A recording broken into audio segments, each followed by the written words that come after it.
à ce numéro de votre émission Génération Leader, un espace pour former, éduquer, afin d'impacter les nouvelles générations. Aujourd'hui, le thème que nous allons aborder est la santé et l'entrepreneur. Comment la santé physique peut être un premier capital de l'entrepreneur? Alors, pour parler du sujet, nous allons recevoir une dame qui nous explique par son parcours et qui a une très belle expérience en matière de santé physique. Vous serez avec moi, Madame Yala.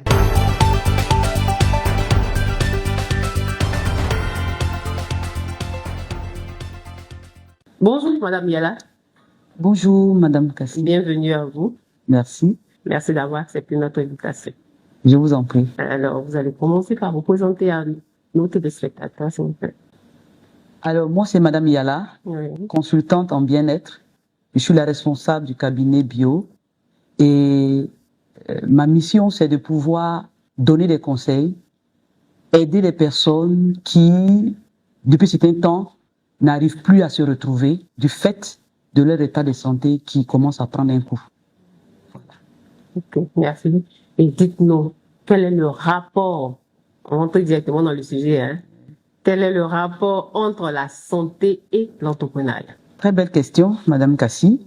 Alors, il y a un rapport parce que l'entrepreneuriat demande beaucoup de choses, donc beaucoup de réflexion, beaucoup de créativité, beaucoup de prise de décision. Et si il n'y a pas la santé physique d'abord, vous ne pouvez pas entrer déjà dans ces éléments, sinon on va dire répondre à ça. Donc il y a un vrai rapport. Si je me porte bien, je peux mieux entreprendre. Si je me porte bien, je peux avancer dans l'entrepreneuriat. Vous direz que la réussite est aussi liée à la santé physique. Bien sûr, parce que entreprendre, c'est maintenant être son propre chef. Vous allez construire une entreprise, qu'elle soit minime ou grande, dans tous les cas, c'est une entreprise. Et il va falloir prendre du temps à rechercher les éléments qui vont vous aider à avancer. Donc, il faut que le mental, on va dire le cerveau qui vous permet de réfléchir, vous devez être à mesure de le faire. Il faut que le cerveau ait la capacité de pouvoir répondre aux questions qui vous seront posées. Vous voyez? Donc, il y a un rapport entre santé physique et réussite dans l'entrepreneuriat. On parle souvent du stress de l'entrepreneur. Comment la santé physique peut aider à gérer ce stress-là? Très belle question. Alors, Madame Kassi, vous voyez, le stress est quelque chose que tout le monde rencontre chaque jour. Et le stress détruit l'homme. D'abord, lorsqu'on est stressé, le stress va produire un certain nombre de substances, telles que le cortisol, que tout le monde connaît. Cela va faire que vos capacités physiques même peuvent prendre un coup. Donc, si vous êtes stressé, vous ne pouvez pas répondre. Alors, ce qui serait mieux pour vous, c'est de pouvoir évacuer ce stress-là par des méthodes très simples, telles que le sport, la marche, vous voyez, la danse, les étirements. Ça va vous permettre de vous détendre pour que l'organisme va sécréter des hormones qu'on appelle les endorphines, ce qui vous permettra de pouvoir gérer et être encore plus performant. Plus performant. Oui. D'accord. Alors, quels sont les signaux qui devraient alerter les entrepreneurs? Parce que quand l'organisme crie « stop, j'ai besoin de repos », on a tendance à ignorer les signaux que le corps nous envoie. Et pourtant, le corps nous prévient. C'est ça. Alors, quels sont ces signaux-là auxquels les entrepreneurs devraient prêter attention? En tout cas, vraiment, merci beaucoup, Madame Kassi. C'est une question fondamentale parce qu'aujourd'hui, beaucoup d'entrepreneurs souffrent parce qu'ils n'arrivent pas à saisir l'information que l'organisme leur donne. Donc, comme vous appelez les signaux. Alors, au départ, quand vous avez commencé à travailler, vous avez vu que vous réfléchissez mieux, les idées sont claires, tout coule. Et vous arrivez à vous reposer quand même, je veux dire, vous arrivez à dormir. Mais maintenant, il y a un manque de sommeil. Vos idées ne sont plus claires. Vous n'êtes plus créatif. Vous devenez de plus en plus irritable. Vous n'êtes plus associable. Le travail d'équipe même est difficile encore pour vous. Déjà, ça c'est un signe que ça ne va pas. Il est important de se reposer. Il est important de se calmer. Il est important de faire stop et reprendre des forces pour mieux avancer. Alors, on a aussi des signes parfois physiques où le corps, je veux dire, on a du bruit même à l'intérieur du corps, au niveau de la tête. C'est très important, des sifflements, des bourdonnements, tout ça c'est important.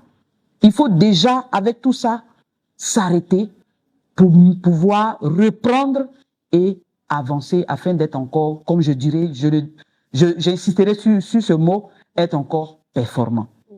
Vous voyez. Voilà. Et vous avez parlé des signaux au niveau de la tête. Oui. En général, il y a des migraines en continu. Oui, des migraines qui sont très souvent dues au manque de sommeil. Yes. Et quelles peuvent être les conséquences les plus graves du manque de sommeil? Merci. Alors, les conséquences les plus graves du manque de sommeil, on a l'AVC. On a l'AVC. Et aujourd'hui, personne n'est à l'abri de cette conséquence-là. D'autres même, parfois, c'est la mort. C'est la mort. Un excès de fatigue chronique. Alors, si vous commencez, je veux dire, vous avez une perte des capacités physiques, je ne sais pas comment vous pouvez avancer. Alors, donc déjà, avec ces signaux que vous voyez, il est important, comme on le dit, il vaut mieux prévenir que guérir. Voilà, il vaut mieux prévenir que guérir. Vous voyez que le corps est en train de vous signaler, c'est comme, je prends un exemple, vous avez votre véhicule. Et aujourd'hui, je dis toujours à ceux-là qui viennent nous visiter au cabinet, l'organisme est comme un véhicule. Vous utilisez l'huile, vous utilisez le carburant. Mais à un moment donné, il prend fin. Mais il va vous signaler. Vous entendez quelques bruits par-ci, par-là. Mais vous devez prendre le véhicule pour l'envoyer chez le mécanicien. Et si déjà à l'avance, vous avez des routines, chaque 2 semaines, 3 semaines, je ne pense pas qu'un jour ce véhicule va vous lâcher. Au point où même, vous serez obligé de vendre le véhicule. Parce qu'il a tellement duré avec vous. Vous avez les bonnes pratiques. Voilà. Alors, beaucoup de personnes disent je n'ai pas le temps quand il s'agit de prendre soin de leur corps, leur premier moteur. À ces personnes-là, qu'est-ce que vous pouvez donner comme conseil pour qu'ils puissent se ressaisir? Très bien. Alors, je pense que c'est une mauvaise philosophie, c'est un mauvais principe, parce que la charité bien ordonnée commence par soi-même. Quand vous entreprenez, vous cherchez à faire du bien aux autres. Mais si vous-même, votre organisme, vous ne pouvez pas vous arrêter un temps soit peu pour prendre soin de vous, je pense qu'il y a un problème. Donc, forcément, ça va vous rattraper devant. Parce que quand vous allez continuer à un moment donné, la nature même va vous emmener, va vous forcer à vous arrêter au point où vous prendrez forcément conscience parce que vous allez payer cash pour des soins médicaux parce que votre organisme va lâcher. Donc, ceux-là qui, à un moment donné, je vais dire ceux-là qui ne mettent pas en priorité leur état de santé, le payent cash. Qui disent parfois, on a des personnes parfois qui refusent même, oui je le dis bien parce que on en rencontre qui refusent même de se reposer. Mais c'est parce que les objectifs ne sont pas bien recadrés. Quand on cherche l'argent, à un moment donné, il faut se reposer pour pouvoir mieux chercher. Voilà. Il faut faire reposer l'organisme pour que vous soyez encore plus productif, avoir des idées encore plus claires, avoir des astuces meilleures, des stratégies meilleures pour pouvoir avancer. Dans les formations, très souvent, on met l'accent sur les formations, sur les stratégies, tout ça, mais on n'enseigne pas suffisamment sur le manque de sommeil. Parce que je veux dire, lorsqu'on se repose mieux, on travaille plus et on multiplie le rendement par 3 ou même par 5. Donc, il est donc important de savoir concilier Oui. vie professionnelle et santé physique. Bien sûr, bien sûr. Il faut savoir le faire. Et c'est on va dire, c'est très simple. On a des heures de travail, il faut les respecter. Et on a des heures de sommeil, sinon de repos, qu'il faut aussi respecter. Tout ça, ça fait partie de la discipline dans l'entrepreneuriat. Ça fait partie de la discipline. Sinon, à un moment donné, vous allez trouver que l'entrepreneuriat n'est pas fait pour vous. Mais en réalité, c'est parce que vous n'avez pas les bons principes. Vous n'avez pas la meilleure façon de faire. Voilà. Alors, quelle est la routine que devrait avoir un entrepreneur? La routine que devait avoir un entrepreneur, c'est bien s'alimenter, avoir une vie équilibrée, c'est-à-dire faire beaucoup d'activités physiques. Quand on dit physique, ce n'est pas de faire des sports de haut niveau, non. Faire la marche. Faire la marche. Pourquoi pas faire un peu de lecture, c'est pas mauvais, parce que ça va vous permettre de pouvoir échanger, sinon changer les esprits, découvrir ce que les autres font, qui pourront être vraiment inspirants. Vous voyez? Voilà. Donc, à cela, on peut associer, on peut aller en salle de gym, ne serait-ce qu'une heure ou 2 heures par semaine, je pense que c'est suffisant. Bien sûr. Pourquoi c'est vrai, ça c'est très bien, mais on a constaté que beaucoup parfois ne respectent pas cela. Okay. Quitter sa maison jusqu'à aller dans une salle de gym, vont trouver que c'est une corvée. Pour ceux-là qui nous rencontrent très souvent, on leur demande, si vous avez un endroit plus simple, je veux dire une cour, vous pouvez faire la marche. Vous pouvez faire la marche de 30 minutes. Voilà, c'est largement suffisant. Et puis, commencer une journée et bien s'hydrater. Ça aussi, c'est très important. On a beaucoup de personnes qui ne s'hydratent pas au courant de la journée. Alors que l'eau est fondamentale dans la production d'énergie, dans la production d'idées. C'est très important. En quoi la bonne forme peut permettre à un entrepreneur d'atteindre ses objectifs? Oui. Merci, Madame Kassi. Vous me dites la bonne forme. La bonne forme, il y a un adjectif qui est là qui dit bonne forme. Et atteindre ses objectifs. Si vous êtes en parfaite santé, vous avez mis un chronogramme de travail en place, vous pourrez le respecter. Vous pourrez bien réfléchir sur vos idées. Et même les obstacles qui vont se présenter à vous, vous pourrez outrepasser ces obstacles-là. Parce que vous avez toutes vos capacités sont là. Physique, mentale, émotionnelle, tout ça fait partie de la bonne santé physique. Vous voyez? Donc, tous ces paramètres-là sont importants. Si je suis en bonne santé, si je peux bien réfléchir, si je n'ai pas, excusez-moi, le bras qui répond bien, sinon qui ne répond pas bien, je ne pourrai pas avancer parce que je vais m'inquiéter pour mon bras, des douleurs au niveau de l'organisme, je ne pourrai pas mieux travailler. Donc, si je me porte bien, capacité physique, mentale normale, capacité physique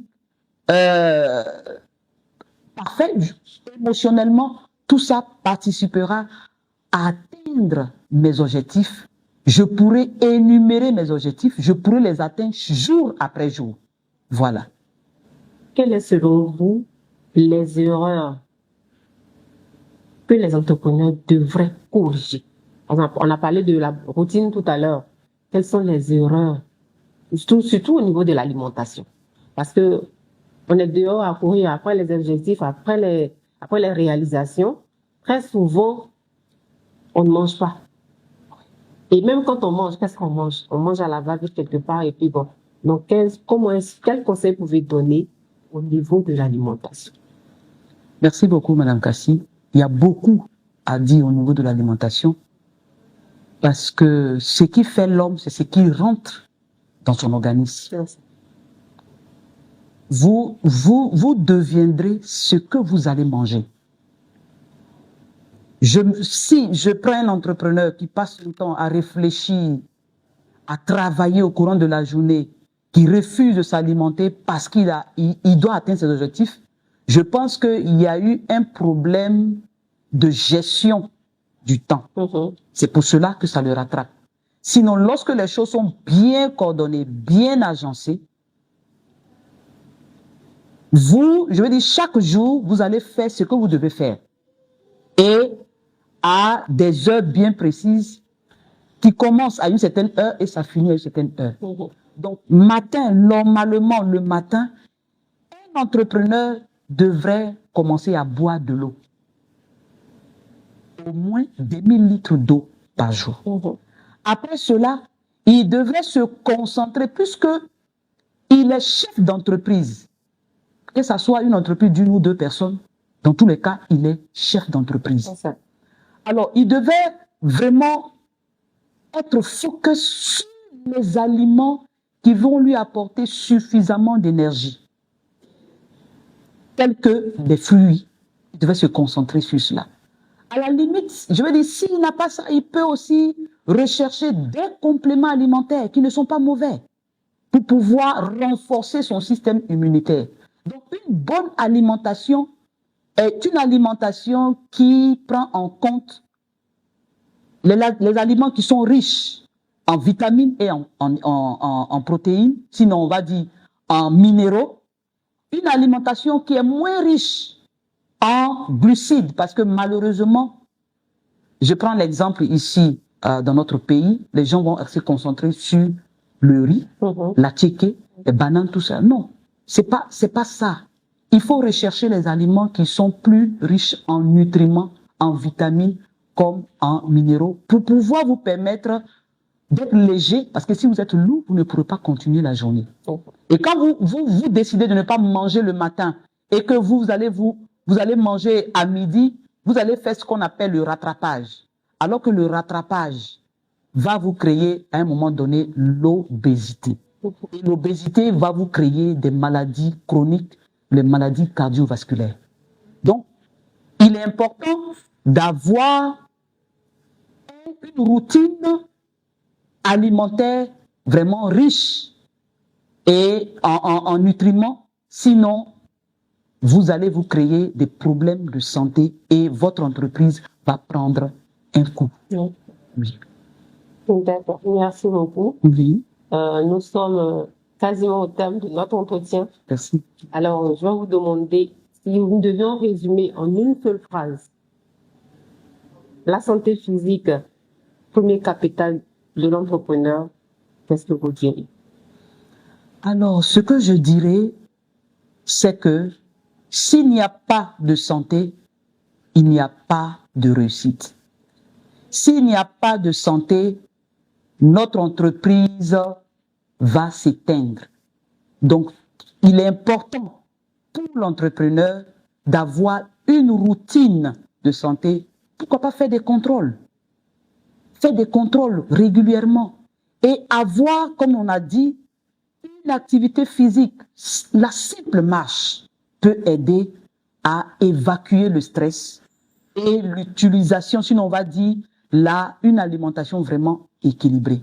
Alors, celui-là qui ne va pas tenir compte du sommeil, du repos, va, dans tous les cas, ça va le rattraper devant et son entreprise peut être en faillite. Donc, la santé est fondamentale. C'est parce que vous êtes en santé que vous avez même pris la décision de pouvoir faire même l'entrepreneuriat. Merci beaucoup, Madame Yala. Je vous en prie. Merci pour ce partage inspirant, pour ce partage éclairant. Merci. Voilà, parce que j'étais une zone d'ombre à clarifier Oui. au niveau des entrepreneurs.